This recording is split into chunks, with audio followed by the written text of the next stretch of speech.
Ја слушате политичката емисија Пулт на Радио Слободна Македонија со Славица Арсова. Дали очекуваш сите албански партии да бидат дел од коалицијата на Заев, односно дали очекуваш Беса да прифати коалиција и да влезе во владата која ќе ја предводи Социјалдемократскиот сојуз? Па информациите, пред се ти благодарам за поканата во емисијата. Информациите кои што кружат во јавноста, што можеме да дојдеме до нив, кажува дека постојат од една страна можности Беса да биде дел од владата, од друга страна дека постои отпор околу тоа. Сега политички гледано, кога би бил човек на нивно место, секако дека не е паметно за нив како нова политичка партија која што својата кампања ја имаат истерано на основ на критика на до тогашното работење на ДУИ, пред се, значи, пошто како етнички албанска партија е Беса, се заснуваше на критики на ДУИ со најпогрдни зборови од типот дека се тоа тендер коалиција со ВМРО, дека тоа се криминалци, бандити, какви не све епитети им беа ставани на ДУИ од страна на Беса. Сега истата таа Беса да седне во влада заедно со ДУИ би било многу неприродно, многу чудно. Дополнително што тоа мислам дека со сигурност би предизвикало големо разочарување кај нивните поддржувачи и членови. Секако дека на Беса им е јасно моментот на невлегување во влада која што доста известно, исклучително краток период на трајање ќе има, дека само уште повеќе ќе им го зголеми нивниот рейтинг. Оние анкети кои што можевме да ги погледнеме, а тоа се неколку кои што се појавија и тоа стриктно околу албанците во јавност, покажува дека рейтингот кој што го има Беса во моментов е подеднакво ист со ДУИ, а нивното останување во опозиција повторно ќе нагласам и тврдам тоа одговорно дека само уште повеќе ќе им го зголеми рейтингот. Од друга страна пак јас не сум албанец и како македонец го чувствувам оној притисок кој што сите, така да речам, аналитичари, политичари, луѓе кои што новинари кои што ги следат политичките процеси, а што се од албанскиот политички корпус, навиваат кон тоа да сите албански политички партии влезат во влада. На крајот сепак е на Беса да пресече дали да или не, дали ќе влезе или нема да влезе. Мислам дека има и трета опција, а тоа е да на самиот старт, кога ќе биде гласањето следната недела, не знам, но Беса да ја гласа владата, а да нема своји представници.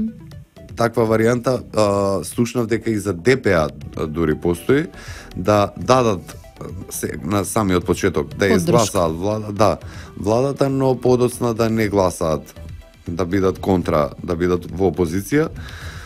Мислам дека таа е и најизвестна варијанта и тоа е можеби и најдобра варијанта за да на крајот од денот и заради самата демократија во Република Македонија да има, затоа што во обратен случај албанците нема да имаат своја опозиција, нема да имаат, освен ДПА, нема да имаат друга политичка партија која што ќе се наоѓа во опозициониот блок, а за самото демократско живење е добро да е тоа така. ДПА има само два пратеници, така што тоа дефинитивно не би била некоја влијателна опозиција во албанскиот политички кампус, но оно што вчера Беса го соопшти, тоа е дека испратиле писмени барања до Заев, во кои што децидно стои дека се бара редефинирање на земјата, официализирање на албанскиот јазик како службен, еден од главните приоритети, целосно исполнување на тиранската платформа и добро да нема лица кои што се инкриминирани од специјалното јавно обвинителство во новата влада. Сето ова звучи како поставување на услови кои што Заев во моментов не може да ги задоволи и еден вид на радикализирање на својата позиција во пресред на одењето во опозиција. Види, си повторно ги речам, позицијата која што има сега Беса тоа им го дозволува. Предпоставувам дека и кај ДУИ и кај Селја постоеле и постојат договори помеѓу нив и Зоран Заев околу реализација на тиранската платформа, но Беса го има тој комодитет како нова и како опозициона во моментов партија да најдиректно застанува позади таа тиранска платформа, која што сега веќе гледаме дека дека Ахмети и Селја не дека ретерираат, но дека не толку гласно ја експлоатираат како што тоа претходно беше. Инаку, според мене, немам дилема јас дека таа е силно инкорпорирана во новата владина програма која што Заев ќе ја тера. Инаку, по кој основ и Ахмети и Селја би му дале подршка на Заев. Гаранциите не ја уништија тиранската платформа? Нема. Мислам дека гаранциите од Заев не важат за никого. Во принцип, човекот имал можност на многу пати до сега да ни покаже, да ни докаже дека е човек кој што не држи до својот збор, дека е лажго на секој еден збор што ќе го каже, човек треба да го мери, да го премерува, дали е тоа вистина или не, а многу често се испоставува дека е лага. Така што тоа што излажа пред македонската јавност и кој што со она писмо за гаранции дека он се откажува, дека никаква платформа нема да има, дека никакво барање нема да има, истата вечер неговите сега идни коалициони партнери, односно ДУИ и Алијансата на Селја, кажа дека они стриктно бараат спроведување на таа тиранска платформа и исполнување на сите точки, за кои што пак исто така тврдат дека немало никаков проблем и дека Заев и понатака позитивно гледа. Конечно, ние ќе имаме можност, него сум сигурен дека меѓу првите точки кои што таа нова влада и тоа ново парламентарно мнозинство ќе го имаат како точки за разговарање, ќе биде официализирање на албанскиот јазик или нивни обид за правење на втор службен јазик во Република Македонија. Времето ќе покаже кој бил во право, дали јас или Заев. Но сепак гаранциите кои што ги даде Заев беа еден преседан во Македонија. Досега ниту еден лидер на политичка партија, ни еден мандатар не бил обврзан, не бил ставен во ситуација да треба да направи еден таков чекор за да го добие мандатот за состав на влада. Ако е така како што вие велите, ако не може да се верува дури и на писмени гаранции, зошто тогаш председателот Иванов во тој момент одлучи да го додели мандатот? Што беше пресудно? Дали настаните од 27 април кои што завршија со насилство? Дали притисокот од меѓународната заедница?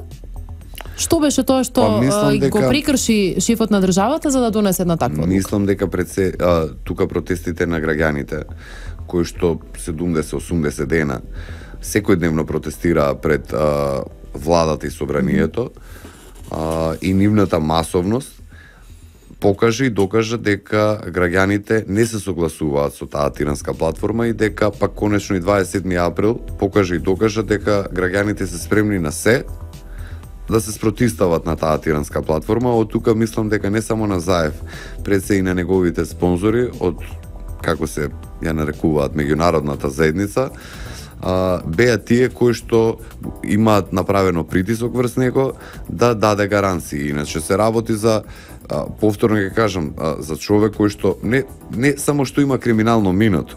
Мислам, има еден куп работи кои што дали е аболициран за 8 милиони со глобал. Пази, саси, ние имавме сите и се уште актуелен неговиот случај, мислам дека се уште е на суд, во кој што најјасно гледаме како бара рекет, како бара за откуп на земјиште, бара евро за него, евро за висото. Значи, тоа замисли кога ќе влезе во белава зграда од спротива, како ќе се однесува тој човек. Тој е човек кој што од нека не било сиромашно, од средно богато семејство, со самото негово доаѓање за градоначалник на Струмица, во овие 10-11 години станува мултимилионер. Возат најотворено, најскупи возила, најскупи играчки за големи деца, гледаме дека си се сликаат, си се возикаат со јахти, со ATV-а, со мотори, со што се не. Сето тоа го има стекнато Зоран Заев во овие 10-11 години како градоначалник на Струмица. Неговиот мотив и порив, предпоставувам, за борба да дојде на власт, да стане председател на влада, мислам дека и неговата, и на брат му, и на целиот клан Заеви е само и само интересот за пари и ништо друго.